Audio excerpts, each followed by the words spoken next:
మనం రోజూ browser open చేస్తాం కదా, అలా క్లిక్ చేయగానే తెర వెనక అసలు ఏం జరుగుతుంది అని ఎప్పుడైనా అనిపించిందా?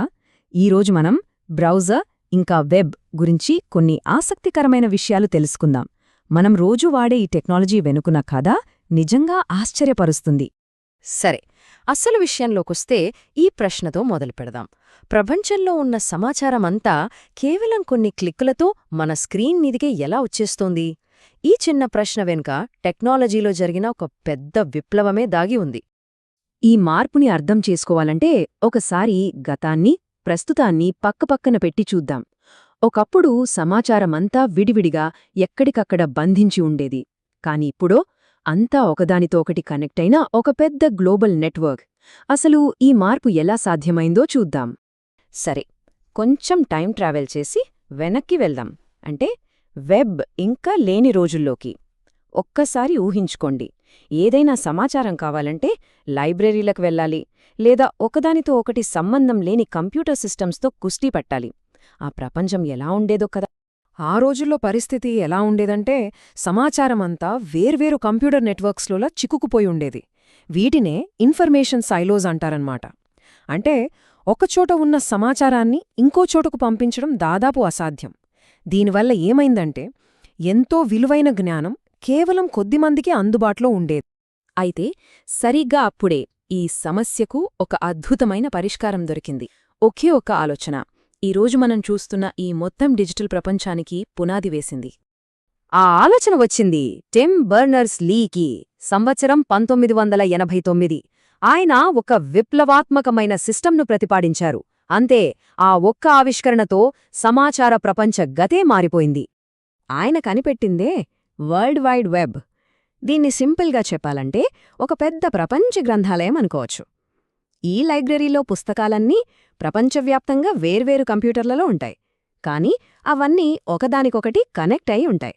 సో ఎవరైనా ఎక్కడినుంచైనా వాటిని యాక్సెస్ చేయగలరు. మరి ఈ సిస్టమ్ ఎలా పనిచేస్తుంది? దీనికి 3 ముఖ్యమైన భాగాలున్నాయి. 1 వెబ్ సర్వర్లు. ఇవి సమాచారాన్ని స్టోర్ చేస్తాయి. 2 హెచ్టిటిపి. ఇది బ్రౌజర్లకి, సర్వర్లకి మధ్య ఉండే కమ్యూనికేషన్ లాంగ్వేజ్ అన్నమాట. ఇక 3ది మన బ్రౌజర్లు. ఈ సమాచారాన్ని మనకు చూపించే టూల్. ఈ 3 కలిస్తేనే వెబ్ అనేది పనిచేస్తుంది. సరే, ఇప్పుడు మనం ఆ 3వ భాగం గురించి, అంటే ఆ టూల్ గురించి కొంచెం డీప్గా చూద్దాం. ఈ వరల్డ్ వైడ్ వెబ్ అనే పెద్ద లైబ్రరీని చూడటానికి మనకొక కిటికీ కావాలి కదా. ఆ కిటికీనే వెబ్ బ్రౌజర్. టెక్నికల్గా చెప్పాలంటే వెబ్ బ్రౌజర్ అనేది ఒక సాఫ్ట్వేర్ అప్లికేషన్. దాని మెయిన్ పనేంటంటే వెబ్ సర్వర్ల నుంచి సమాచారాన్ని తీసుకొచ్చి మన స్క్రీన్ మీద నీట్గా మనం చదువుకునేలా చూపించడం. ఇదంతా ఎలా జరుగుతుందో 3 సింపుల్ స్టెప్స్లో చూద్దాం. ఫస్ట్, బ్రౌజర్ వెబ్ సర్వర్కి కనెక్ట్ అవుతుంది. సెకండ్, సర్వర్ నుంచి కావాల్సిన డేటాని డౌన్లోడ్ చేస్తుంది. ఫైనల్గా ఆ డేటాని మనకు కనిపించేలా ఒక వెబ్ పేజ్గా మార్చేస్తుంది. ఇదంతా రెప్పపాటులో జరిగిపోతుంది.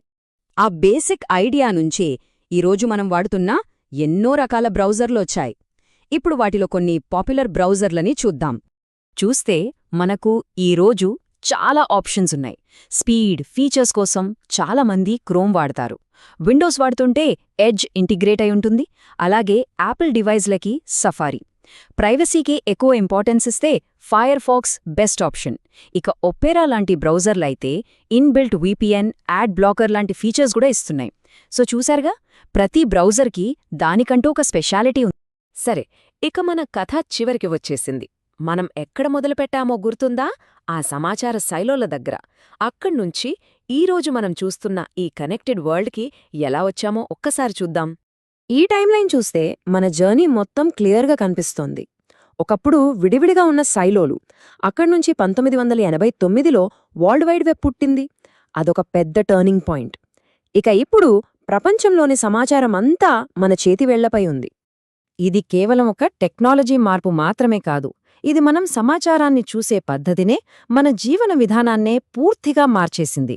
మనం నేర్చుకునే విధానం, ఒకరితో ఒకరు కమ్యూనికేట్ అయ్యే విధానం, చివరికి మనం ఆలోచించే విధానం కూడా మారిపోయింది. సింపుల్గా చెప్పాలంటే, ఒకప్పుడు మూలన పడి ఉన్న డేటా ఇప్పుడు అందరూ పంచుకోగలిగే ఒక సజీవ ప్రపంచంగా మారింది. ఇదే ఈ మార్పు వెనుకున్న అసలు కథ. ముగించే ముందు ఒక ప్రశ్న.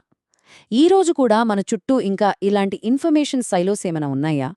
మరి టెక్నాలజీ వాటిని ఎలా బ్రేక్ చేయగలదు? దీని గురించి ఆలోచించండి. ఈ ఆలోచనతో మరో అంశంపై విశ్లేషణతో మళ్ళీ కలుద్దాం.